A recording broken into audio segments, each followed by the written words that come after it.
નમસ્કાર વિદ્યાર્થી મિત્રો, ધોરણ 10 ગણિત પ્રકરણ નંબર 1 વાસ્તવિક સંખ્યાઓ.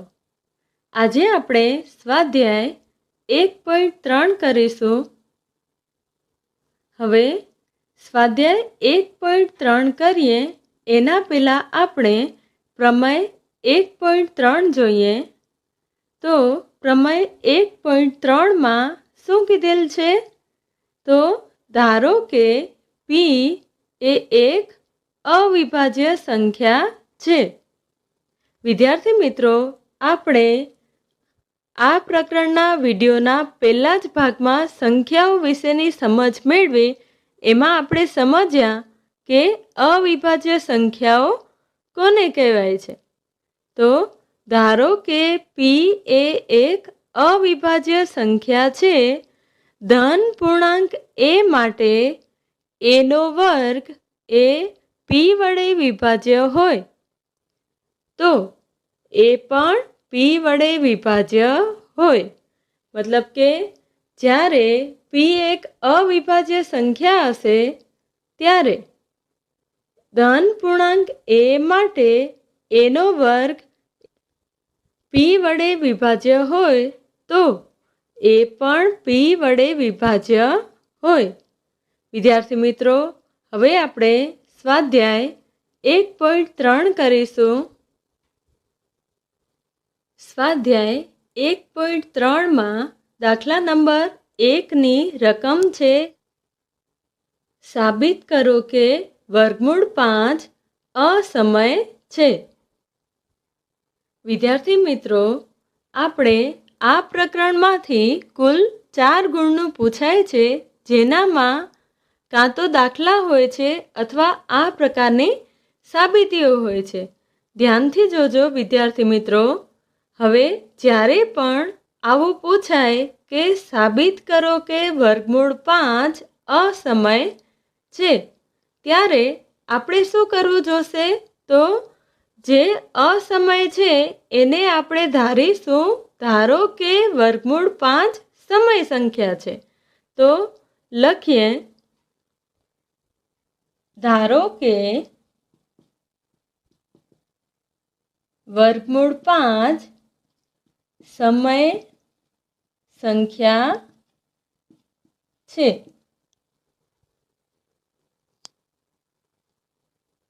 હવે વર્ગમૂળ 5 બરાબર આપણે મૂકીશું a/b. વર્ગમૂળ 5 બરાબર a/b, જ્યાં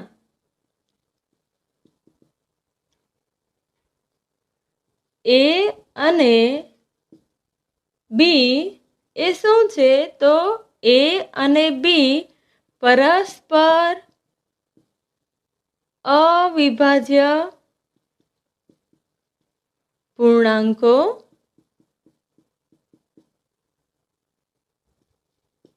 છે. બરાબર.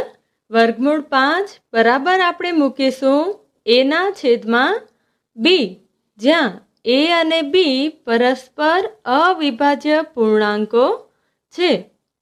હવે વર્ગમૂળ 5ને આપણે કેવી સંખ્યા ધારેલ છે? સમય સંખ્યા ધારેલ છે.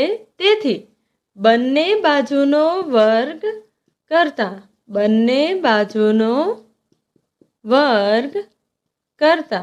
હવે બંને બાજુએ વર્ગ કરીએ તો શું મળશે? વર્ગમૂળ 5નો વર્ગ શું થાય? તો 5 બરાબર a/નો વર્ગ છેદમાં b/નો વર્ગ. હવે આ b/ના વર્ગને આપણે બરાબરની સામેની તરફ એટલે કે ડાબી તરફ લઈ જઈએ તો જવાબ આવશે 5b/નો વર્ગ બરાબર a/નો વર્ગ. આમ આપણે લખી શકીએ કે a/નો વર્ગ બરાબર 5b/નો વર્ગ. આમ આપણે કહી શકીએ કે 5 એ શું છે? તો a/ના વર્ગનો અવયવ છે. આ ઉપરાંત આપણે અત્યારે જ પ્રમેય 1.3 જોયો, જે મુજબ આપણે કહી શકીએ કે 5 એ એનો પણ અવયવ છે. તો ચાલો આપણે લખીએ. આમ 5 એ એના વર્ગનો અવયવ છે. અને બીજું આપણે શું કહી શકીએ કે પરંતુ 5 એ અવિભાજ્ય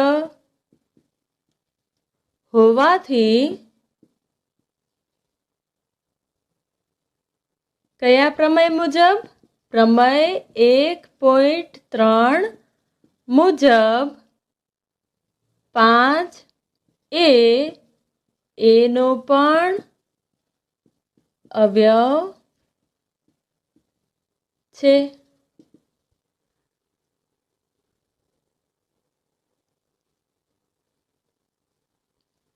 હવે આગળ આપણે ધારીશું કે ધારો કે એ બરાબર 5 સી, જ્યાં સી એ કોઈ પૂર્ણાંક છે. હવે બંને બાજુ શું કરીશું? વર્ગ કરીશું. એટલે આપણે લખીએ એનો વર્ગ બરાબર 5નો વર્ગ શું થાય છે? 25 સીનો વર્ગ. હવે આ જે કિંમત છે એ કિંમત આપણે આ પરિણામમાં મૂકીશું. જે કિંમત શું છે? એનો વર્ગ બરાબર 5 બીનો વર્ગ. એના વર્ગની જગ્યાએ આપણે મૂકીશું 25 સીનો વર્ગ બરાબર 5 બીનો વર્ગ જે છે એ 5 બીનો વર્ગ.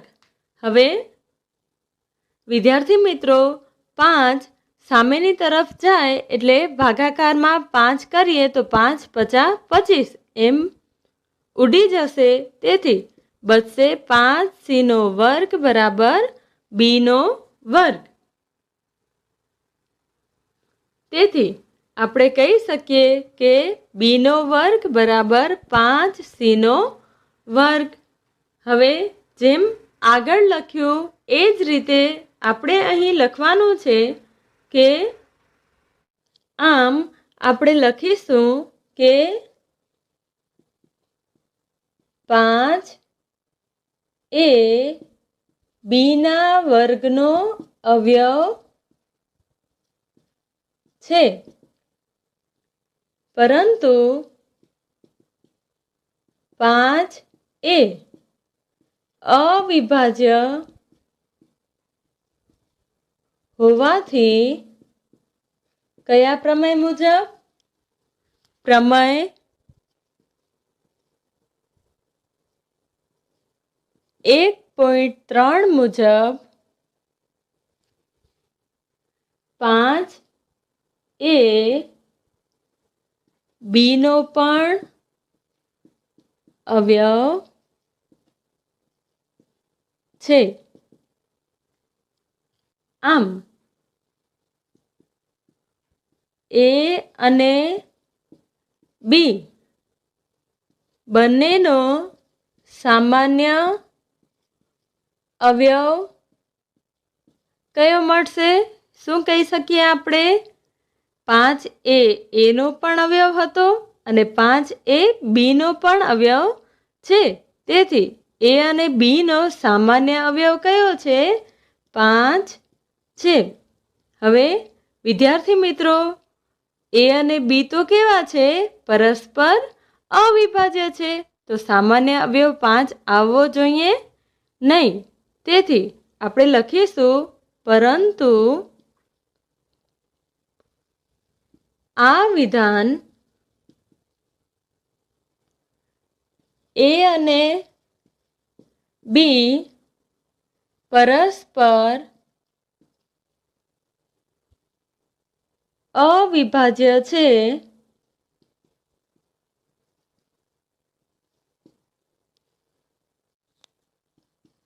તે ધારણાથી વિરુદ્ધ છે. માટે આપણી ધારણા ખોટી છે. તેથી આપણી ધારણા કેવી છે? ખોટી છે. તેથી આથી સાબિત થાય છે કે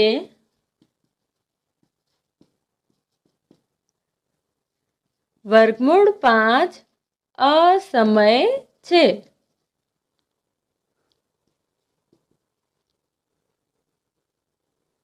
હવે દાખલા નંબર 2 કરીશું, જે છે સાબિત કરો કે 3 + 2 વર્ગમૂળ 5 અસમય છે.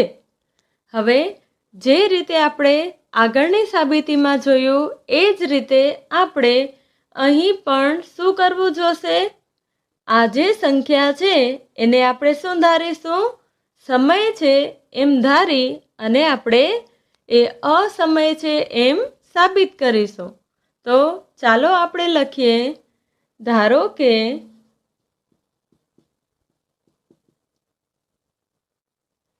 ત્રણ પ્લસ 2 વર્ગમૂળ 5 સમય છે. તેથી 3 + 2 વર્ગમૂળ 5 બરાબર આપણે મૂકીશું a/b, જ્યાં a અને b પરસ્પર અવિભાજ્ય પૂર્ણાંકો છે.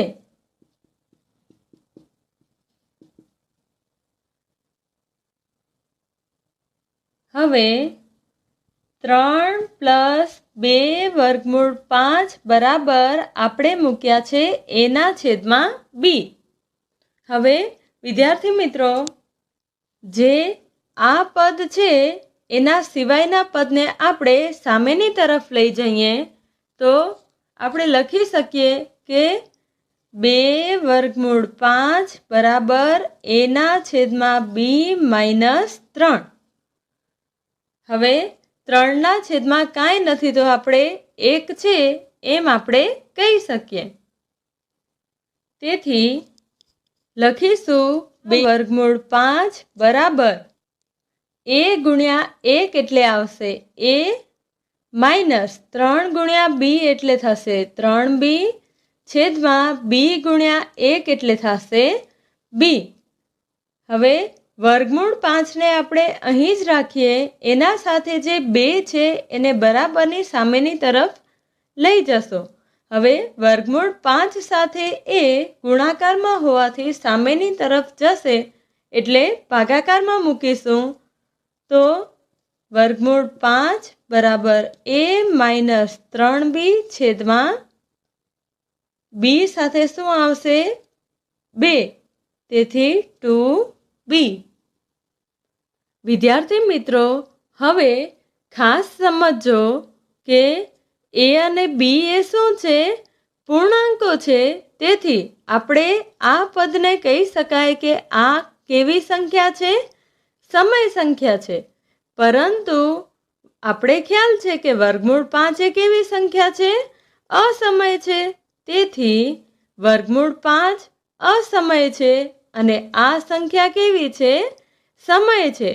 તેથી બંને વચ્ચે શું ઊભું થાય છે? વિરોધાભાસ ઊભો થાય છે. તેથી આપણે કહીશું કે આપણી ધારણા ખોટી છે. કઈ ધારણા? કે 3 + 2 વર્ગમૂળ 5 એ સમય છે એવું આપણે ધારેલ હતો. એ આપણી ધારણા કેવી છે? ખોટી છે. તેથી સાબિત થાય છે કે 3 + 2 વર્ગમૂળ 5 એ કેવા છે? અસમય છે. વિદ્યાર્થી મિત્રો, આપણે આને લખવું હોય તો કઈ રીતે લખી શકાય? તો લખીએ આપણે. આ પદ પછી તમારે લખવું પડશે કે એ અને બી પૂર્ણાંક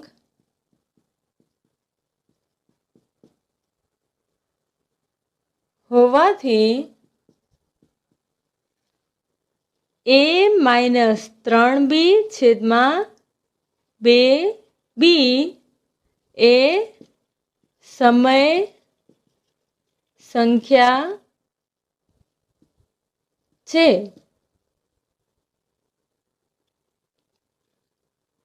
અને તેથી વર્ગમૂળ 5 પણ સમય સંખ્યા થાય, પરંતુ વર્ગમૂળ 5 અસમય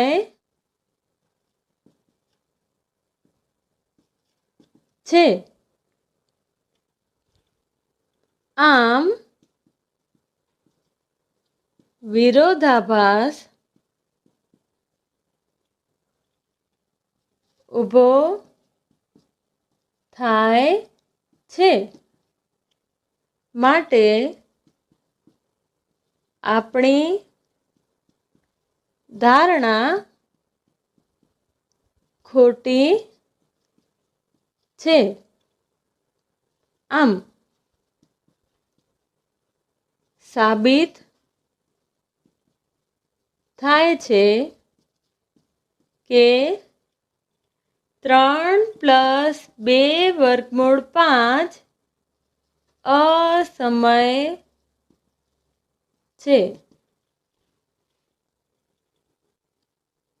હવે દાખલા નંબર 3, જેની સૂચના આપેલ છે, નીચે દર્શાવેલ સંખ્યાઓ અસમય છે તેમ સાબિત કરો. એમાં પહેલી રકમ છે 1/2. હવે આને આપણે સાબિત કરવાનું છે કે 1/2 એ અસમય છે.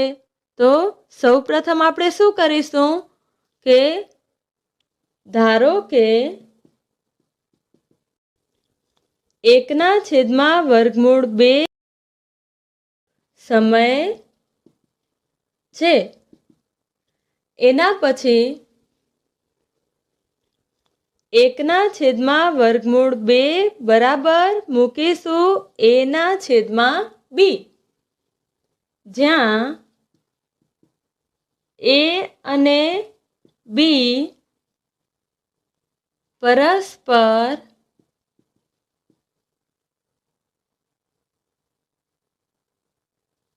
અવિભાજ્ય પૂર્ણાંકો છે. હવે શું કરીશું? બંને બાજુ વર્ગ કરતા. હવે 1નો વર્ગ થશે 1, વર્ગમૂળ 2નો વર્ગ થશે 2, એનો વર્ગ છેદમાં બીનો વર્ગ, એનો વર્ગ છેદમાં બીનો વર્ગ. હવે આપણે બીના વર્ગને આ તરફ અને 2ને સામેની તરફ લઈ આવશું તો 1 × બીનો વર્ગ બરાબર થશે બીનો વર્ગ બરાબર 2 સામેની તરફ, અહીં ભાગાકારમાં છે, સામેની બાજુ જશે એટલે ગુણાકાર થશે. તેથી બીનો વર્ગ બરાબર આપણે કહી શકીએ 2aનો વર્ગ. આમ 2 એ શું છે? બીના વર્ગનો અવયવ છે. પરંતુ 2 એ અવિભાજ્ય હોવાથી કયા પ્રમેય મુજબ? પ્રમેય 1.3 મુજબ 2 એ બીનો પણ અવયવ છે। એના પછી આપણે ધારીશું કે ધારો કે બી બરાબર 2c, જ્યાં સી એ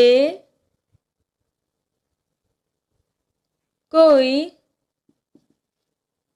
પૂર્ણાંક છે। હવે વર્ગ કરીશું, તેથી બીનો વર્ગ બરાબર 2નો વર્ગ થાય 4c નો વર્ગ। હવે આપણે શું કરીશું, આગળ જે કિંમત મળેલી કઈ તો બીનો વર્ગ બરાબર 2a નો વર્ગ, એમાં બીના વર્ગની કિંમત આપણે મૂકીશું 4c નો વર્ગ, એટલે બીના વર્ગની જગ્યાએ મૂકીશું 4c નો વર્ગ બરાબર 2a નો વર્ગ।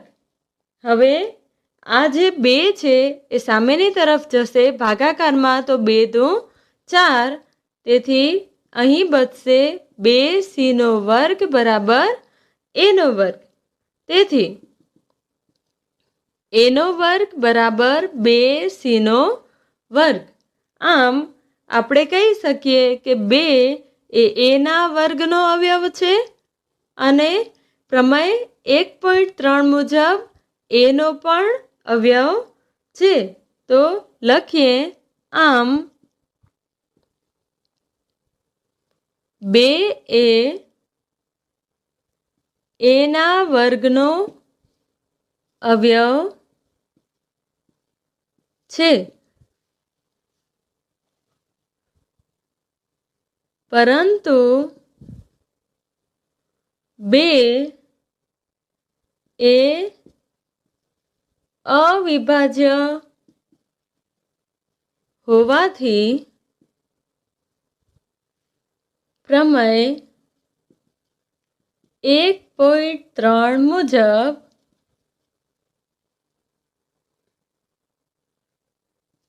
a નો પણ અવયવ છે। આમ a અને b નો સામાન્ય અવયવ શું મળે છે, 2 મળે છે। પરંતુ આપણે શું કરેલું, a અને b એ કેવી સંખ્યાઓ હતી, પરસ્પર અવિભાજ્ય, માટે આપણી ધારણા કેવી છે, ખોટી છે, અને સાબિત થાય છે કે 1/2 એ કેવી સંખ્યા છે, અસમય છે। આમ આપણે લખીશું, આથી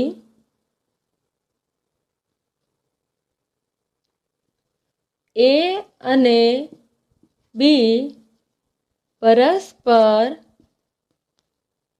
અવિભાજ્ય નથી, માટે આપણી ધારણા ખોટી છે। આમ સાબિત થાય છે કે 1/2 અસમય છે। દાખલા નંબર 2ની રકમ છે 7/5।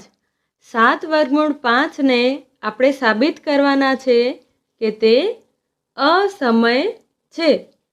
શરૂઆત ક્યાંથી કરીશું વિદ્યાર્થી મિત્રો, તો જેને આપણે અસમય સાબિત કરવાનું હોય એને આપણે ધારીશું તે સમય છે। તો લખીએ, ધારો કે 7/5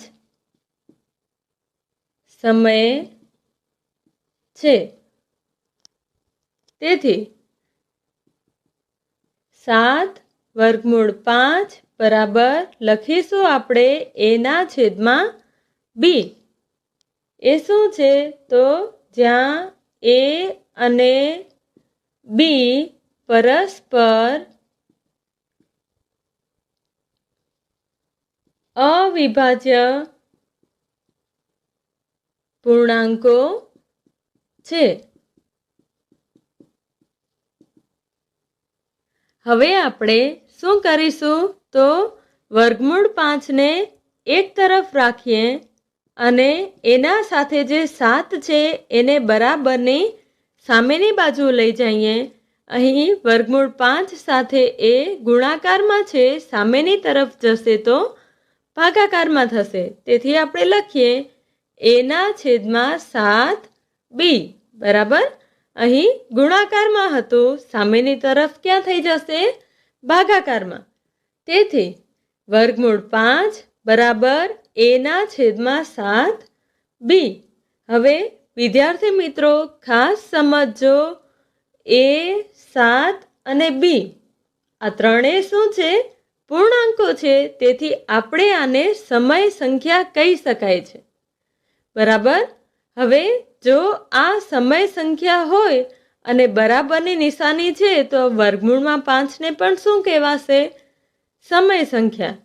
પરંતુ વર્ગમૂળ 5 કેવી સંખ્યા છે? અસમય છે. તેથી અહીં શું થાય છે?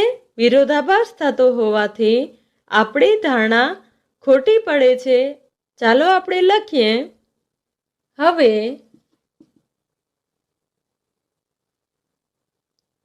એ બી અને 7 પૂર્ણાંકો હોવાથી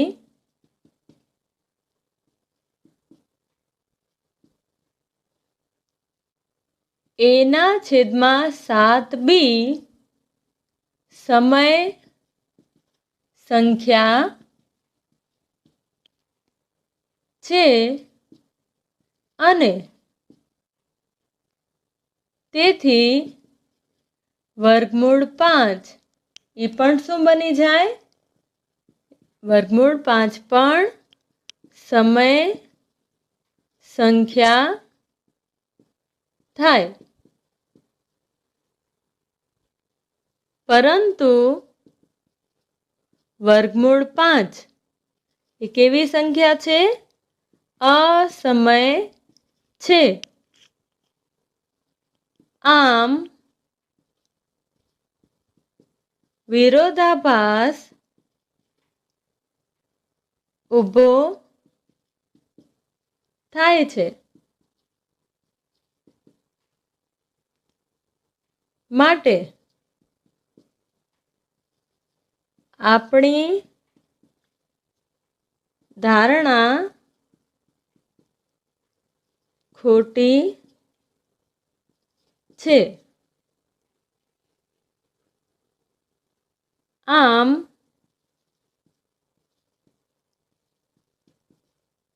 સાબિત થાય છે કે 7 વર્ગમૂળ 5 અસમય છે. દાખલા નંબર 3ની રકમ છે 6 + વર્ગમૂળ 2. 6 + વર્ગમૂળ 2 અસમય છે એમ આપણે સાબિત કરવાનો છે. તો સૌપ્રથમ આપણે લખીશું કે ધારો કે 6 + વર્ગમૂળ 2 કેવી સંખ્યા છે? સમય છે. બરાબર. આપણે એને અસમય સાબિત કરવું છે. તેથી આપણે ધારીશું કે ધારો કે 6 + વર્ગમૂળ 2 સમય છે. હવે એના પછીનો સ્ટેપ આવશે 6 + વર્ગમૂળ 2 બરાબર મૂકીશું એના છેદમાં બી. જ્યાં એ અને બી એ શું છે? તો પરસ્પર અવિભાજ્ય પૂર્ણાંકો છે. જ્યાં એ અને બી પરસ્પર અવિભાજ્ય પૂર્ણાંકો છે. હવે આપણે વર્ગમૂળ 2 ને અહીં જ રાખીશું. એના સાથેની જે સંખ્યા છે એને સામેની બાજુ લઈ જશો. હવે 6 છે એ આ તરફ ધન છે, સામેની બાજુ જશે એટલે ઋણ થશે. તેથી આપણે લખીશું વર્ગમૂળ 2 બરાબર a/b - 6. હવે 6 ના નીચે કાંઈ નથી તો 1 છે. -6 શું કામ લખ્યા? 6 આ તરફ પ્લસમાં છે, સામેની બાજુ જશે એટલે માઇનસ થશે. બરાબર, પ્લસ હોય તો માઇનસ થાય, માઇનસ હોય તો પ્લસ થશે. હવે વર્ગમૂળ 2 બરાબર a ગુણ્યા 1 એટલે થશે a માઇનસ 6 ગુણ્યા b એટલે થશે 6b છેદમાં b ગુણ્યા 1 એટલે આવશે b. હવે વિદ્યાર્થી મિત્રો ખાસ ધ્યાન રાખજો, a, b અને 6 એ ત્રણેય શું છે? પૂર્ણાંકો છે. તેથી આને શું કહી શકાય? સમય સંખ્યા કહી શકાય. તો જો આ સમય હોય તો આને પણ આપણે સમય સંખ્યા કહી શકાય.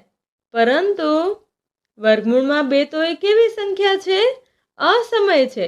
તેથી આ અસમય છે અને આ સમય છે. અહીં વિરોધાભાસ ઊભો થાય છે. માટે આપણી ધારણા કેવી છે? ખોટી છે. તેથી આપણે લખીશું હવે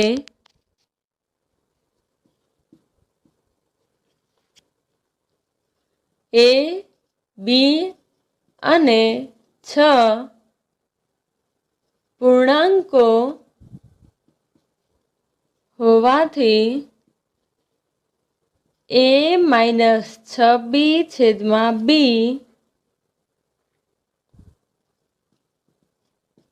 સમય સંખ્યા થાય અને તેથી વર્ગમૂળ 2 પણ સમય સંખ્યા થાય. પરંતુ વર્ગમૂળ 2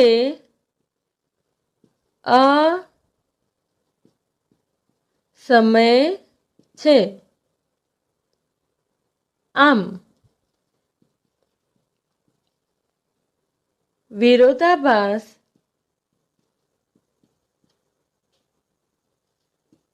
ઊભો થાય છે. તેથી આપણી ધારણા ખોટી છે. આમ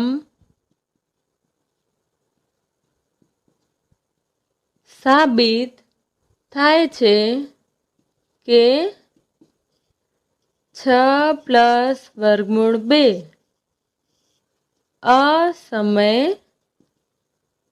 છે.